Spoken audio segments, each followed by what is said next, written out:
So my name is Tyler, I'm Tyson. I'm Alvin. I'm Brandon. and our group name is Team PJ. We were tasked with creating a precision launcher for a competition, and we wanted to take this opportunity to get a feel for the type of work engineers do. To ensure that our project was the best that it could be, we implemented each stage of the engineering design cycle into the planning and building of our FEDD project. As can be seen in this simple diagram we created, there are 5 main components of the engineering design process, and we'll go through each and explain them in terms of our project. Our first step was to ask exactly what was being asked of us.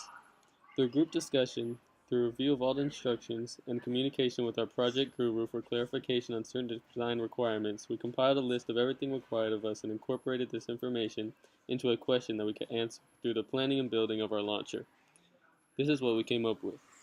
How can we design and build a creative, functional, and consistent device that utilizes multiple forms of energy transfer to launch a foam projectile at the center of a target placed 30 feet away that can fit into a cubic box with side lengths of 4 feet and that can be set up to reshoot in 30 seconds or less? We began the next phase of the cycle by brainstorming and discussing some potential designs. As we talked more, our first idea of a gearbox and axle-powered punch rod was replaced with a spring-loaded device similar to our final design. However, this device did not comply with the zero energy state requirement, and we then went on to consider a crossbow-like system pulled back and fired by dropping a weight attached to pulleys. These are images of our design brainstorming. Our next task was to plan our project, and our first step in doing so was creating our team contract. We came up with a detailed schedule that helped us throughout the duration of the project, and we assigned roles so that each team member knew what was expected of them. We then conducted research to help us choose our final design and projectile.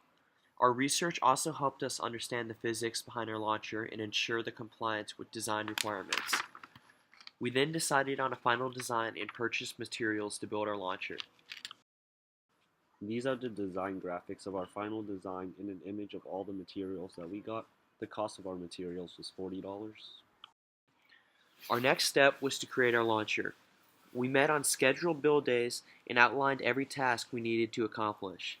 This is an overview of our tasks. We started by building the frame out of wood using a saw to cut pieces. Next, we used a Dremel to precisely cut nails and screws that were too long, cut angles in the wood frame, and cut slots in the PVC pipe.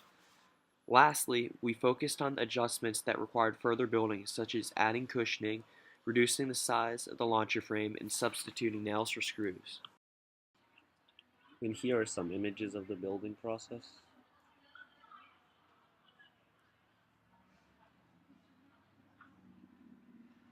Next stage in the building process was to improve our launcher. For the most part, our design came together as expected, though we did run into several issues while building, including the width of the launcher being too wide, the force being too great when the metal component struck the PVC, using different size nails, and the stability of the whole launcher. To fix these problems, we resized the frame to less than that of the width of the door, added sponge to cushion the impact from the spring launcher mechanism, substituted all the nails with screws, and added supporting beams to the frame base. We did find a couple of underlying issues after building though. The accuracy of the launcher at large distances was not great, and the ease of height adjustment for dropping the weight was not also a good system as well. In the end, our testing paid off by testing out different drop heights and band resistances to find the perfect combination that would be good for our application. Next, we competed at FEDD and placed 6th. We feel like we could have done better, but had a good time at the event still. These are pictures of the event and a short video of our launcher in action.